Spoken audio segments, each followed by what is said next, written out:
Hi everyone. Good morning, good evening to some of you who are joining from other parts of the world. Welcome to the IRMS North and Objectives session on Frictionless Information Governance with Microsoft 365. We're joined today by two people from Objective who will be speaking today, and Dr. Stephen Marshall of the Welsh Government. So I'm going to do a little bit of housekeeping and just a short introduction, and then I'll hand over to our first speaker. So my name's IRMS and I'm the North Group Chair here at the Information and Records Management Society. During the day, my day job, I'm a Global Information Governance Operations Supervisor at law firm Latham & Watkins. When I'm not doing that, I'm active at the IRMS, putting on events for you lovely people, most of which are information governance, records management led events, oftentimes with an external speaker, such as the speakers that you have joining us today. So just some hints and tips before we get started and I hand over. Most of you look like you're in the desktop version of our the live storm session today. The desktop version is probably the best version to be in, so you get the full functionality of the suite of Livestorm. If you're currently in the mobile version of Livestorm, it's probably best to switch over to the desktop version if you can. No worries if you can't. There's just a few things that you won't be able to do in the mobile version. So in the mobile version, you might not see any content that's being pushed out aside from the slides. You'll get to see the slides, but any further content you may not see. You may not also be able to interact with the polls, and you may not be able to ask questions using the question function of Livestorm. You will, however, be able to chat with the speakers and the other attendees using the chat section. So yeah, if you can switch over, please do now before we get started. And just a quick note around using the chat section and the question section. So in the white sidebar, which should be to the right of the screen if you're in the desktop view, you can use the chat to chat with the other attendees. And as the speakers, our host, Matt Graves, will be responding to any questions that are asked via the questions section. So please pop in your questions there. Just click on Ask New Question. And then if anyone else wants to upvote the question because they're particularly interested in that question being answered, please use the upvote function. You'll see that once a question has been submitted. It just keeps things nice and easy for Matt. We're not trying to give him a hard task early this morning. So yeah, please use the chat and question function. And that's me. So I'll stop speaking now and I'll hand over to Objective. Great, thank you, Aram. Good morning, everyone, and welcome to the webinar this morning. Today's topic is frictionless information governance with Microsoft 365. Today we work in a very distributed environment. So, however, it's been necessary for complete and accurate information to be captured, given such agencies rely on this to better support and protect and serve the community. So most have already adopted new technologies such as Microsoft 365, including collaboration tools like Teams, Sharepoint, etc. But really, how can we, as records managers, leverage these new tools and systems for their benefit and efficiency in remote working world? So joining us today, if I move on, just to do a quick introduction to everyone. Matt Graves, myself, so Regional Director for Objective. But joining us today is Stephen Marshall from Welsh Government. Stephen will be highlighting some of the information government challenges that they've faced during the COVID-19 pandemic, as well as looking at how they've addressed some of these new challenges as they come up and going forward in that. So also, I will pass on to in a moment to Cameron Thornton from Objective, who will provide Objective's approach to meeting these records keeping standards and addressing some of these challenges around information governance. If I move on. So just for those that are not familiar with who we are at Objective, I'd just like to give a sort of quick few minutes. So at Objective, we create software that makes a difference to the customers and to the communities that we serve to help government and regulatory industries shift to being completely digital, where customers can work from anywhere with access to information, governance, and guaranteed security assured. So Objective itself is a global organisation that's been around for about 30 years. We partner with customers in government and regulatory industries to deliver best outcomes that positively impact the communities that we serve. I'm not going to go through all these things, but we work with around 1,000 government organisations, and we're focused on the success of each and every one of those, and we work alongside them to make sure we deliver those outcomes. So we provide slides moving on. We provide digital software that allows organisations to be confident in every step of the information that you hold and secure, by tracking and monitoring that information, by improving both internal and external collaboration on the information and documents, and ensuring that assurance that the mandatory compliance is met throughout and at all times. If I move on again. So just to quickly sort of summarise some of the customers that we've got across the sort of government space there. Notice obviously Welsh Government that we'll be talking today, but we also provide a corporate solution across the Scottish Government, as well as many other local authorities and regulatory industry bodies, whether that be in education, local, central government, etc. So just running on to some of the product portfolio that we have at Objective. Looks like quite a lot on the screen, so obviously we're going to focus on and hone in on a couple of things. At the heart of what we do is really the content solution. So our core Objective ECM, which is the records and document management solution. Underneath that, we have Perform, which is our workflow, which provides and manages and streamlines the content-driven processes and improving the efficiencies that you have within organisations. Linked to that, we also have Inform, which provides the full and total governance around and across all information that you have.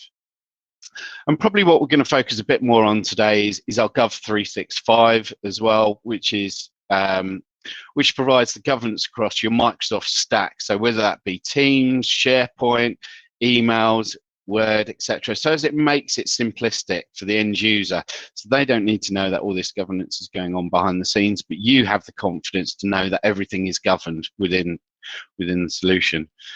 Also, we have our Redact solution, which is heavily used globally, both independently and integrated with the solutions to provide that standalone and integrated solution for security of information. So the ability to redact out certain information when you go to publish and share information with external bodies, albeit that with people you're working with, but also citizens, and publishing information out to the wider audience. Some of the other things, solutions we have is in the RegTech solution area. So RegTech, from online industry and public engagement to remote field operations, where you can manage all the regulation, compliance and enforcement within the single application. We also have our suite of planning solutions right the way through from local government managing the planning application process, but also some of the tools that sit along that, like our Objective Trapeze, which is used by 70% of local authorities within the UK, to manage and hone some of those specialist tools. The ability to compare plans and information that comes into the organisation, to be able to measure, scale, to do all those tools digitally that historically we've always done on paper.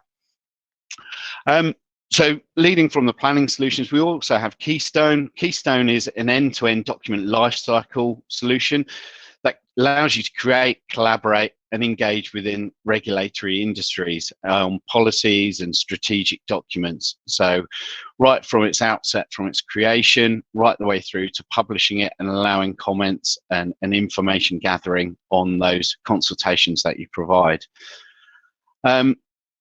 So I'll probably move on from here. We'll go into some more of the solutions as we go through.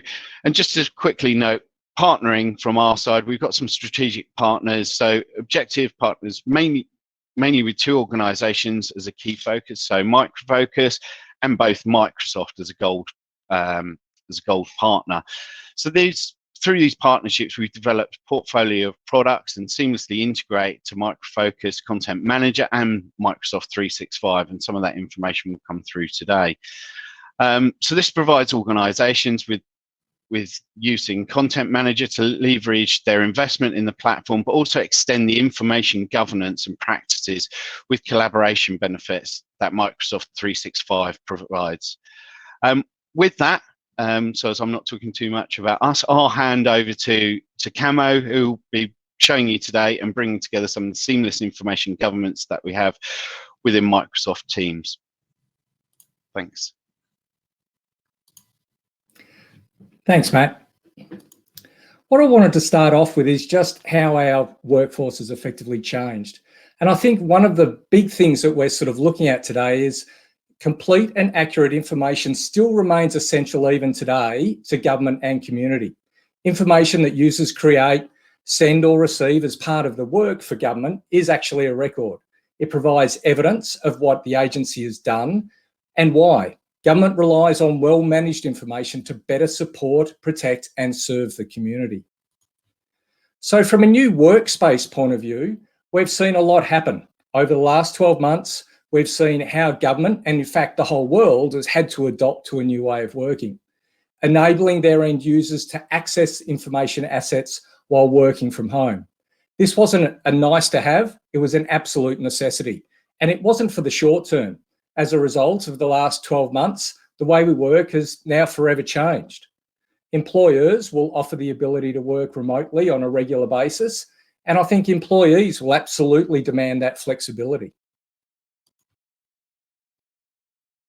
In order to provide that ability to work remotely for long periods, there's been a real heavy reliance on some of the existing technologies, such as Outlook, Sharepoint, and the Office apps. But the usage of collaboration platforms, particularly around Teams, has really grown exponentially.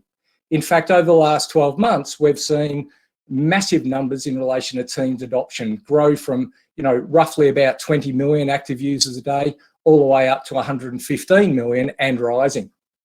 These new tools we summarise into 4 key areas: create, communicate, collaborate, and correspond. The combination of these new ways of working and also the new technologies that we've got have created a new set of challenges. How we produce a record of what users are creating, sending or receiving as part of their work. How can we provide evidence of any decisions that are made? How do we protect this information either from being deleted accidentally or from eyes that really shouldn't see it? How do I reduce the number of information silos, with now virtually anyone being able to create a team, thus creating another information silo? And how do we aggregate this content? And for me, the most important aspect, how do we leverage the information assets created in these new technologies and surface that relevant content into the end user's application of choice to ultimately allow them to make better informed decisions? For records managers in particular, who should be the key agents for improving the management of digital records, they've either had to say no to the rollout and understand that organisational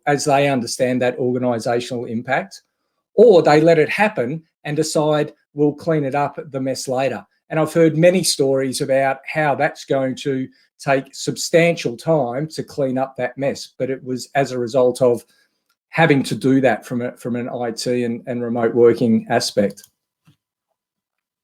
And in fact, recent stats have shown this to be the case. 63% of this survey in relation to AIM said that third-party solutions are absolutely required to maximise their investment in M365. And this aligns with what our customers are saying.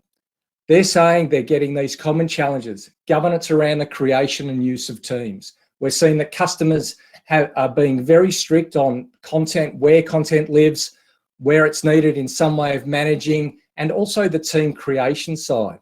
They also need to work out how to manage the team as a record. And we don't want to introduce another document store, our customers are saying. In addition, they need to provide a great customer experience.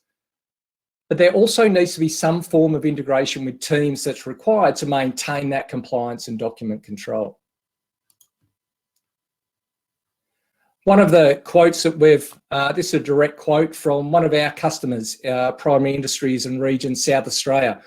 Deanna was manager of the records and information management at PIRSA, which placed her in a really unique position in relation to looking at how Microsoft Teams was going to work, and more importantly, the governance around it. While PIRSA was pre-COVID, was rolling out or planning to roll out how they were going to use Teams, they needed to consider some of these challenges. This challenge is not alone from her quote, but there were many other challenges that she needed to consider.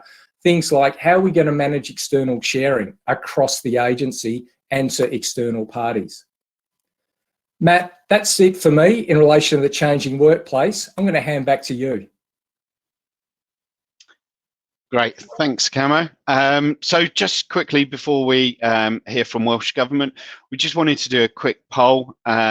You notice on the right-hand side of your screen, there's a poll section there. So what we're trying to just understand is what the biggest information governance challenge that you are facing with Microsoft at this time. So there's some options in there. And at the end of the session, we'll come back to you and talk through some of those responses that have been made. So what I do now is I'll pass on to Stephen to talk through some of the experiences at Welsh Government. Thank you.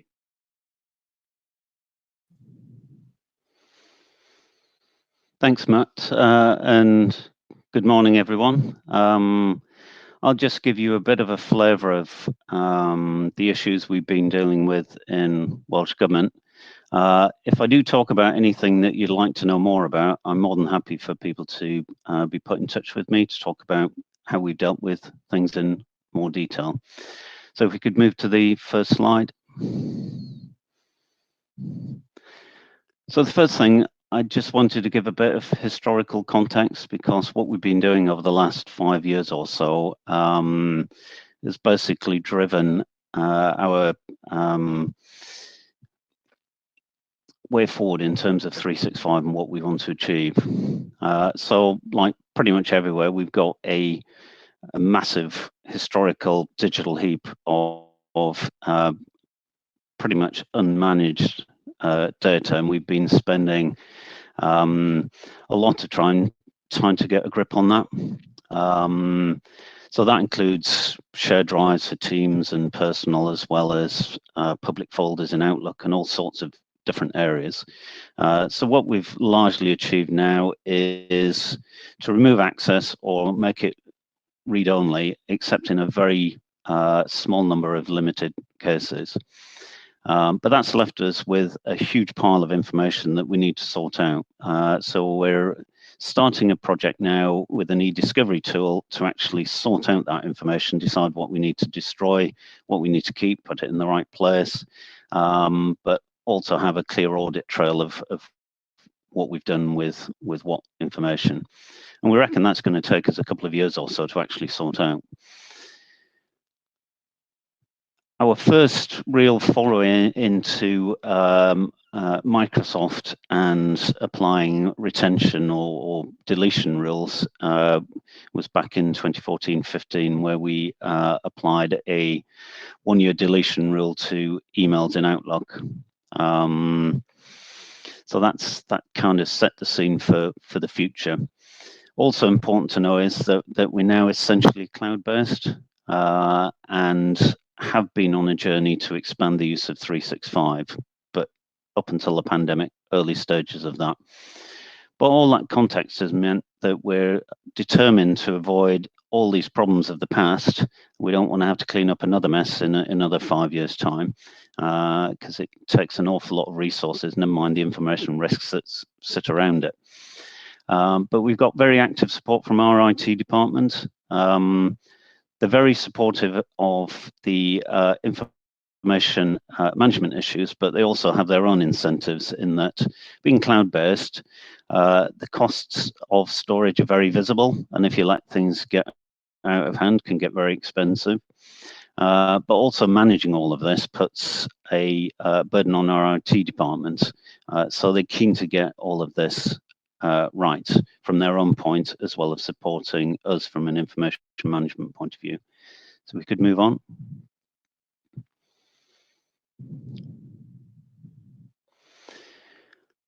So I think it's important to recognise that the pandemic has played a big part on quite what we've done. We just started really on thinking about all the opportunities in 365 and would have got there, but over a much slower period. The pandemic has basically meant that we've had to do things much quicker. Now, we already had access to OneDrive and OneNote for our staff on the back of closing all the personal and team shared drives, but we brought that in with a 60-day retention period, so documents are basically there for short-term working, not long-term storage. When the pandemic came along, very early in the lockdown, we realized that we needed a better platform for conducting meetings, both internally and externally. And knowing that Skype for Business was disappearing in a year, we brought in Teams pretty much immediately, but only the chat and the meetings function. Nothing else was made available. And we brought chat in with a 5-day retention period, so things would automatically delete. That took a lot of effort from our IT department to get that across and keep things stable and just keep our infrastructure going. But by the summer, there was plans to start increasing the use of Teams. And since October, we've had some pilot stroke early adopter areas using a fuller set of the Teams experience. And we're now in the middle of a full rollout, which will conclude around June. But in putting that in place, we have a 9-month retention period around the Teams channels. We've also put governance in, so IT governance, in that only a limited number of people can manage the Teams area, and IT have to set up the key area itself, and then individuals can manage and add channels within those, basically to stop it getting out of control. Even when we've rolled that out, some apps, I think Sway is one of them, I can't even remember what it does, but some of the apps we're not actually rolling out yet. We still need to think about, do we actually want to make those available? And some of them we won't make available. But an important context for us is that when we're using Teams channels, they are only open to Welsh Government staff, but also Welsh Government staff are not allowed to join a Teams channel in another organisation. Basically, there's a IT security risk about the credentials that need to be shared. So that gives us a particular use of that, and means we need to think about other things, particularly when it comes to collaboration. So if we could move on to the next slide. So external collaboration has always been important, but the way we do it and the volume of it has increased massively during the pandemic. So given that while we can use Teams for meetings with external participants or join external meetings, the rest of the functionality in terms of collaboration is purely internal. So we've needed to rely on what was already our corporate sharing platform, Objective Connect. Objective Connect is essentially like Dropbox, except it's got a lot more security around it. But crucially for us, it integrates with our record system, which means anything that is shared via the Connect site is either already in our record system, or if external people load it up, it then goes into our record system, and we manage it with workflows to automate things, including getting people to say which file uploaded documents would go in when they set up the workspace in the first place. So that essentially means a massive volume of information that we're sharing around the pandemic is already in our record system. So from that point of view, it's already sorted from an information management point of view. And the volume of sharing, the kind of daily usage on the Connect site is more than triple what it was a year ago. So you can see the issue would be if we didn't have this link into our record system and rely on people actually filing things themselves. But crucially, also Connect provides a full audit trail. One, it's linked into the record system and the document level audit trail is maintained, but it also tells you who looked at what when on the outward facing site, which can be crucially important for all sorts of reasons. The other issue we have long term has been emails. I'm sure a lot of you will recognize the issue of getting people to file their emails is never an easy one. And the amount of external engagement during the pandemic has just increased email volumes hugely, particularly in certain policy areas. So we've long had a ambition to improve and give people better tools for storing their emails, and an add-on as part of the record system, automated email capture, is essentially something that sits behind that allows you to set up folders in Outlook, put emails in, and behind the scenes it puts it in the file you've told it's is associated with that folder. So we're halfway through rolling that out, which is critical for us in terms of making sure all the key decisions we've made around the pandemic are properly captured as part of our record system. So those two things, we always had them, and we've had solutions, or we're thinking of solutions, but the pandemic has just massively increased the volume and the level of risk and the priority of getting these things sorted. Okay, if we can move on to the next one.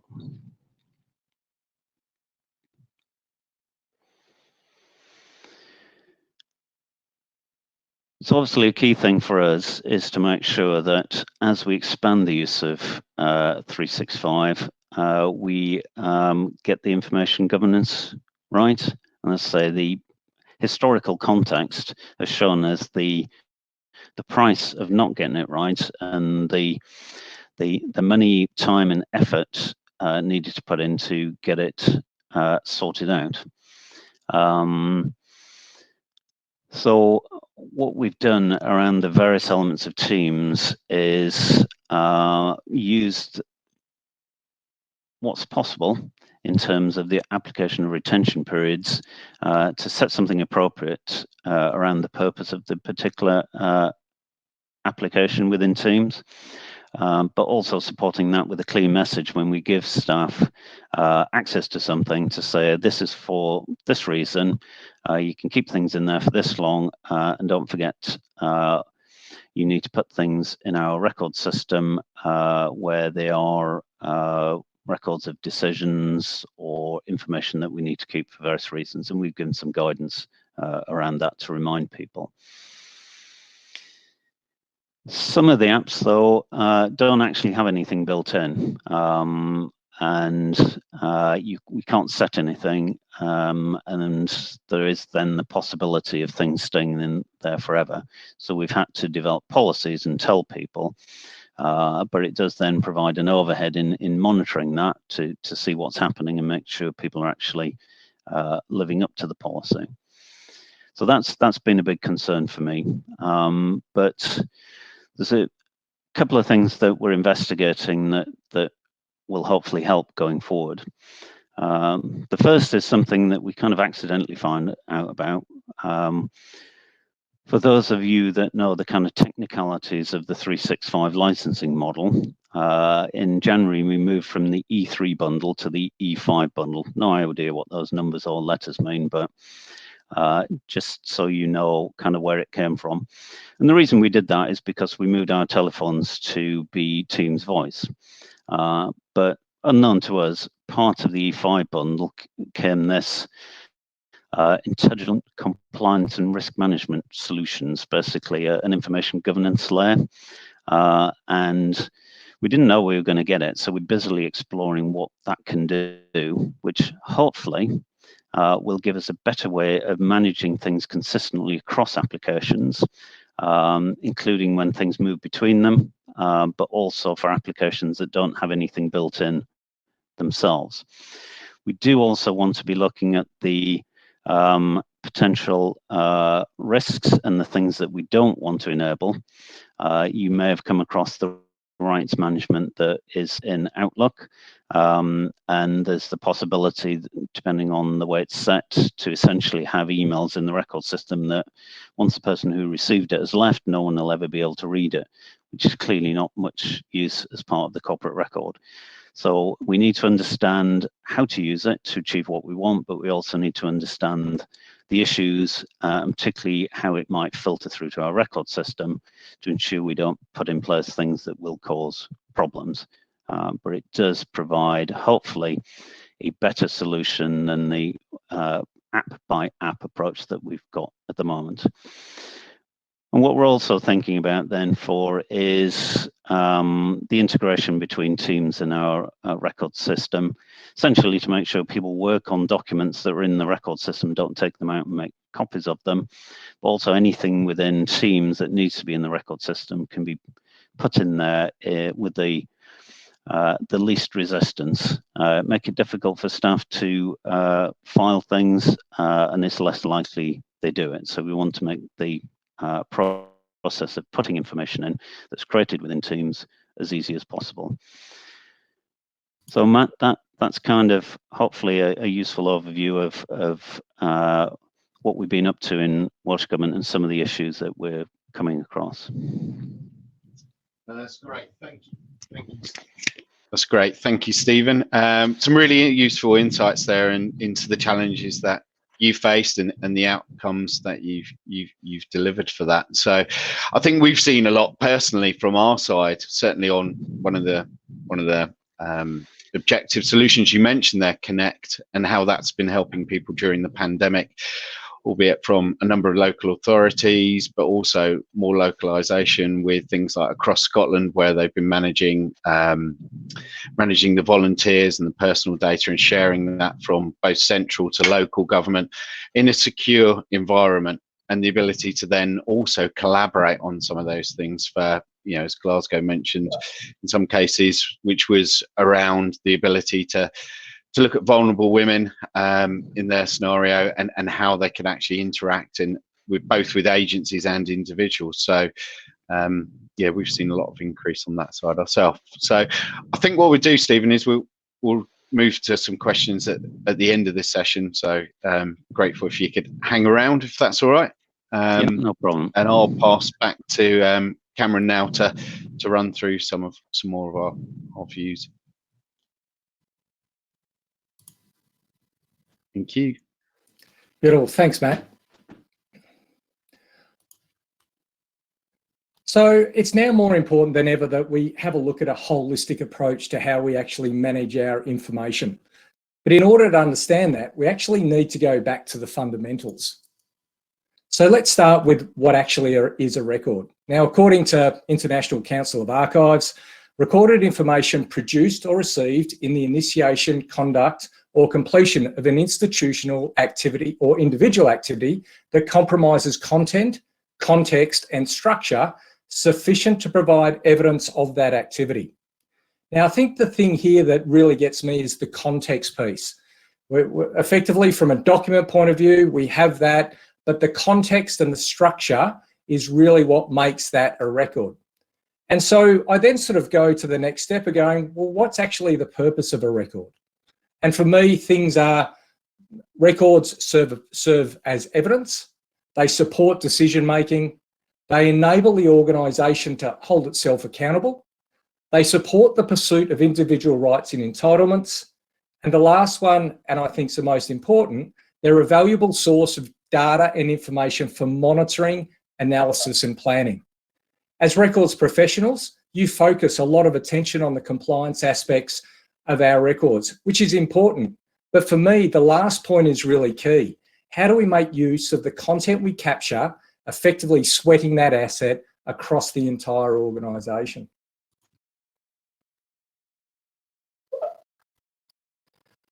Records allow us to make better informed decisions, but in order for this to happen, records need to be treated as information, and therefore records need to, firstly, be understood in the context in which they are created and used, be protected so that their authenticity is intact over time, and have the required level of integrity to enable them to be trusted as reliable evidence. But of course, I think I'm speaking to the converted here. As records professionals, you focus a lot of attention on the aspects of those things. And it shouldn't be underestimated that we should absolutely be capturing and keeping records safe and authentic. But how can we reuse that content? Objective has been providing government agencies and highly regulated organisations with an effortless way to manage information for the last 3 decades. Our holistic approach to the modern information management is underpinned by 4 pillars: information everywhere, governance everywhere, sustainable transformation, and cloud first. I'd just like to spend a few minutes and give you a quick overview of those specific pillars. So the first one, information everywhere. We maximise the value of corporate knowledge by providing end users with access to relevant information regardless of where it's created, in order to make more informed decisions. Access to corporate information anywhere has become clearly vital as organisations have responded to the changing workforce needs. 18 months ago, we were talking about modern workplaces, but I think now this really needs to be refined to modern working, as the place in which we now work is so variable, whether it's the office, the study, or even the kitchen or a cafe. These working behaviours will continue and will remain so, with much more emphasis on how people actually consume and contribute to those decision-making processes. Objective IQ, our unified user experience for all of our Objective products, provides the users with the level of context and detail they need when working, whatever the application they are working in. We continue to evolve and extend and enhance this experience across the products, and I'll show you those a little later. The next one is governance everywhere. We ensure records compliance across all information sources, ensuring governance policies and procedures don't burden your end users, allowing them to get the job done efficiently. As digital transformation accelerates to support remote working, multiple devices, and new collaboration and communication platforms, it's critical to maintain that sound record keeping. We have developed a range of solutions that provide governance to the proliferation of communication and information spawned through the use of M365, to enable our customers to confidently embrace the collaboration benefits without compromising their record-keeping requirements. Sustainable transformation. To be able to drive sustainable business transformation, supporting scale and flexible operations to support the digital workplace now as well as into the future. We want to make sure that the solutions we developed are well thought out, and at the heart of it is compliance by design and not some bespoke fix or add-on. We want to enable customers to digitally transform mission-critical business processes and deliver better outcomes for their stakeholders based on their business requirements and their organisation at that point in time, and allow them to consume solutions through their own information management maturity. And cloud first, the way the technology is effectively consumed. While organisations and vendors alike have this as an option, it's quite different from lifting and shifting a VM image onto AWS or Azure and saying, well, we're cloud-based. We are delivering solutions that are cloud native and can be delivered in a very short amount of time that can be ramped up or down as the business needs change. Taking advantage of blob storage, shared compute, AI and machine learning going forward. So how does this relate to platforms like M365? As they have now become repositories of content in their own right, It's now even trickier than before. Organisations are treating M365 as a line of business system. It's a platform we all use on a daily basis. In order to provide the ability to work remotely for long periods, there's been that heavy reliance on these. As I've talked about, we've got create, communicate, collaborate, and correspond in relation to the way that we see that specific piece of work. So let me describe how we provide the governance in and around those 4 areas. So create. From looking at this policy document, there's a range of different metadata that provides context around that content. A user can easily see the description, where it is in the business classification scheme, whether it's under review, when its next due date is, but it provides the user with the additional information that the pure content just can't provide, all within the application that they're actually opening it up in.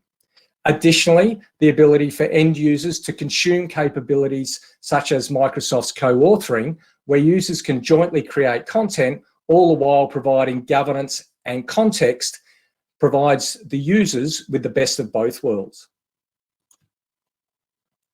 From an email point of view, as we've heard earlier from Stephen, while we have buttons for users to manually capture content, sending email to email addresses is very simple, or just a simple drag and drop. We're also automatically being able to capture based on email rules, which are simple to set up and configure. Couple this, as Stephen sort of talked about, couple this with some workflow processes once we've actually received those emails to manage the response or to notify the correct staff member, not only gives you that governance aspects, but also provides best practice for your organisation to deliver a great outcome to your constituents or stakeholders. Again, Sharepoint is great to communicate and consume content, and being able to easily surface relevant information to end users from the corporate repository is great. Document approvals and publishing happens in a controlled environment, saving time, as I know that the end users are ultimately consuming the most relevant and up-to-date content. We can also retrospectively archive Sharepoint content from document libraries, capturing not only the document, but also the context around that document, who created it, when they created it, who last modified it, regardless of whether they're a content manager user or an Objective ECM user. Clearly, Teams is the most broadly used collaboration tool at the moment, and it's clear that it's not going away soon. Users and organisations alike have embraced this tool as we continue to work remotely.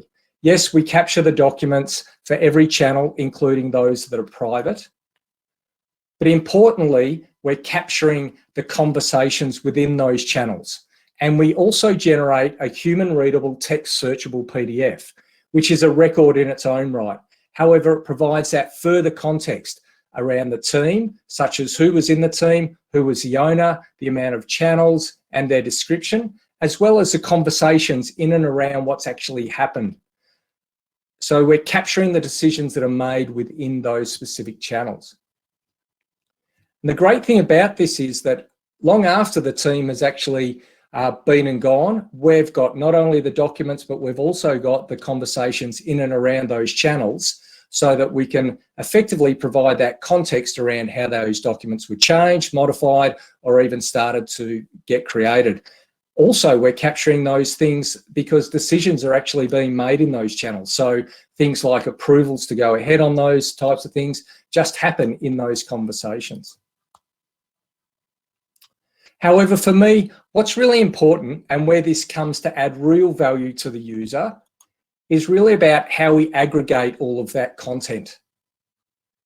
All of that information that it's either captured in a non-intrusive manner from a range of different Microsoft payloads, and we merge them with the physical records and also records that have been created in other line of business systems, such as your financials, and bring them into one aggregated view.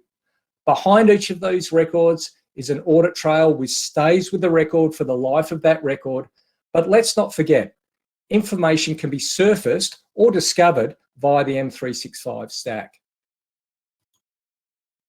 So I just wanted to sort of finish off with a few key takeaways from my point of view. I think if we're going to be successful in these things, and these are things you need to sort of consider. Number one, user experience. As records professionals, and even as Stephen said earlier, you know that if you burden staff with additional steps to capture content for the sake of capturing content, it's never going to be successful. In some respects, if the culture is right, capturing content just happens as the staff understand the importance of that content. Ultimately, the end users need to see the value in capturing, not just for the compliance aspect.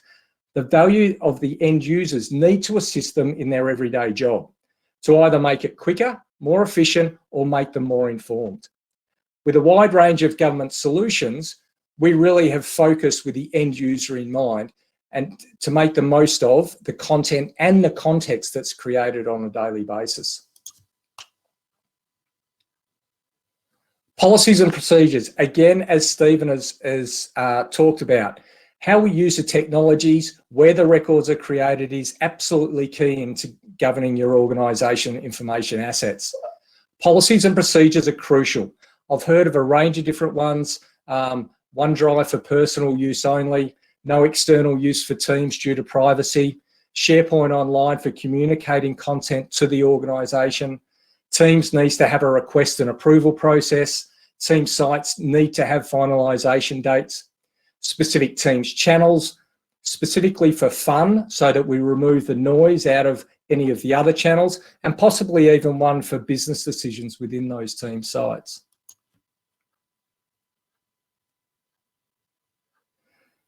This synergy between records management and IT working closely together. The best implementations for governance happen when records and IT work closely together. As we've heard from Stephen and other customers, bringing both their skill sets to the table really does provide that governed collaboration at an organisation level. And the last one is cloud. The way we work has rapidly evolved as user expectations of how we create, access and use organisation information assets. Modern information management needs to cater for these new ways of working. And while we look at cloud as the first option, there are many ways in which we can consume that great information governance. And lastly, I just wanted to sort of say, always remember, information management is a program of work for the life of your organisation. It's not just a term of your subscription. Back to you, Matt.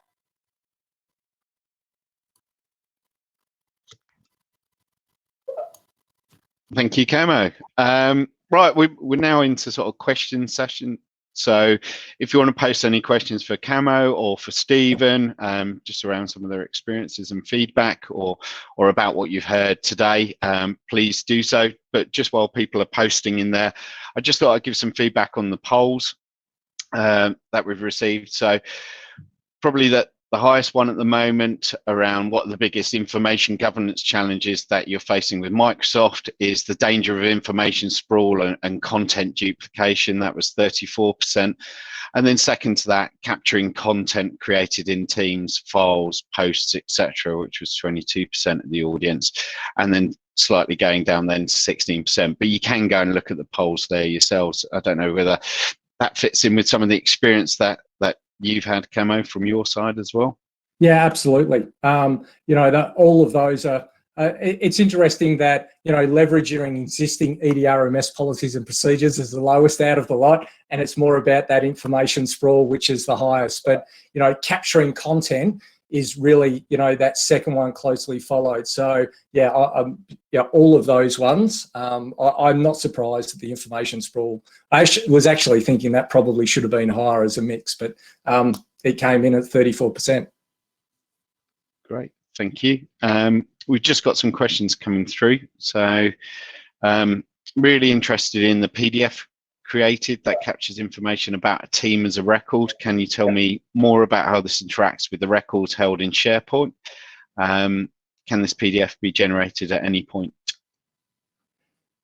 So the way that we work it is we have a scheduled process that archives the content from the team site, and then at that point we actually generate that specific PDF record of the conversations for that channel that has happened at that point in time. From that point on, we create deltas every time that we've actually scheduled that archiving process. So, and it can be done at a variable basis. So I hope that answers the question. Thank you. The other one is a challenging one, but it's been posted up there, and I think it's a combination of Camo and Stephen for this one. So E5 has lots of records management controls, so we need to stop using objective or records management from that side. I'll start maybe. Camo, Steve, would you like to field? Yeah, with some of the experiences. So look, I've had a good look at E5, and it still fails in a range of different areas. Not so much fails. I think there's additional work that needs to actually happen as far as you go from a records management point of view. Clearly, the one that really for me is a challenge is the audit trail. So I was on a webinar recently because we only keep, even with E5, it keeps it for 365 days. I think now we've got an extension for 10 years, but when we're looking at the records that we're keeping, 10 years is still temporary. So we need to sort of capture or be able to capture the audit trail as part of the context of that record. So the challenges that you have is if you're a 1,000 user organisation, each user would generally be creating about 400 audit events per day in M365. So, and while you can download those audit trails, that means that effectively you've got 8 downloads per day that you then need to go and store somewhere else. And you've actually broken the information in relation to the audit and the document and the content. So I think, there's going to be some ultimate challenges with doing that and trying to hook them up, particularly when we start looking at things, particularly in the public sector, for mogging, machinery of government changes, or even then exporting and transferring content to other organisations such as the archives. I hope that's answered that question. Steve, did you want to add anything else onto that? Yeah, I mean, it's essentially the same point. I had our departmental records officer contact her counterparts across the government knowledge and information management profession, but also talk to sponsored bodies in Wales about their experiences, because some of them are based around Sharepoint, have been using 365. And essentially the issue is, as you described, that it doesn't actually go far enough. It doesn't give our archive team the functionality it needs to manage our files and to close and destroy and transfer as needed. Whether it'll actually get there, who knows? Because obviously we have a central government to follow the Public Records Act, which is quite different to, say, American legislation. So whether Microsoft are ever going to make it exactly fit for purpose for our use, I'm not sure. And as Objective will know, I'm regularly challenging back on functionality that we need to make sure that we meet things, and the extent to which we'd have that ability. I think given our broader experiences around our IT requirements and mind information management, they're not necessarily going to be as responsive to an individual customer need. And what I don't want to do after more than a decade of trying to make sure we manage electronic records properly is take a step back and have something that's nearly there but not quite. Yeah, would agree. Thank you, Stephen. Probably chance for one more question here. So also, do you have any views on the impact of governance and effective search precision and discoverability of Microsoft 365? I'm trying to dissect that a little bit, Matt. Sorry, look, I think with M365, you do get that compliance piece which you can search across, but not every user actually has access to that, and so that ultimately is a challenge. When you aggregate your content into the likes of what we're providing, there is that information that any user can actually search across that content and discover that based off clearly the access and privileges that they have at that point in time. I'm happy, Jody, to have another discussion in relation to that. I've seen that and happy to have chats offline about that. I can just say from our point of view, we're still looking at quite what we can do with the discovery part of 365, but just looking at the technical description, it's not as forensic as a dedicated e-discovery tool. So it will probably help us do the initial sifting. But for example, if we're doing a court case or responding to an inquiry, we need to get it right. So we might use the Microsoft eDiscovery to identify large sections of information to then pull into our eDiscovery tool to do that more forensic investigation. That's great. Thank you, Camo and Stephen. Just a quick thank you to all the speakers for today, and thank you to everyone for joining the webinar. I hope you've taken away some useful insights from there. When you leave today, obviously, please fill out the poll if you haven't done already. We'll share that after the event as well. We'll also provide a follow-up recording. I think that will be sent out by IRMS straight afterwards, and an insight paper in what we've been talking about today, so you can find some more information about that. But if you'd like to understand more or have a conversation, as Stephen said, directly with him or with us, my contact details are there. I can pass you on to the correct person, or hopefully help you myself. But please visit our website, go and have a look. There's lots of insights and previous webinars that talk around the topics as well. So thank you, everyone. On behalf of Objective and the other presenters today, thank you for joining us, and enjoy the rest of your day.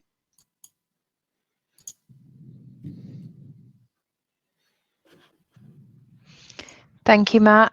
So just wanted to also thank you all for joining. Thank you for the chit chat and the questions. It's a really helpful session, and it's great to hear views from both Objective and the Welsh Government.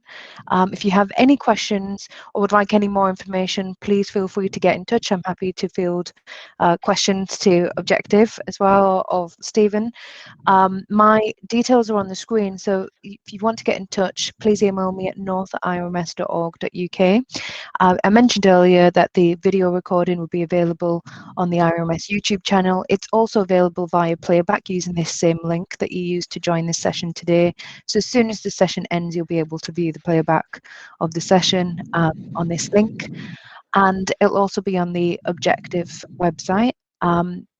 After this session ends, in around a week's time, you'll receive an email from Livestorm, from me and the Objective team with the handout and some more information. Please do check that out. And if you'd like to know more about the IRMS, please check out our website. It's www.irms.org.uk. Thank you all for joining. Really great session, and have a great rest of the day. Take care. Bye. That's fine.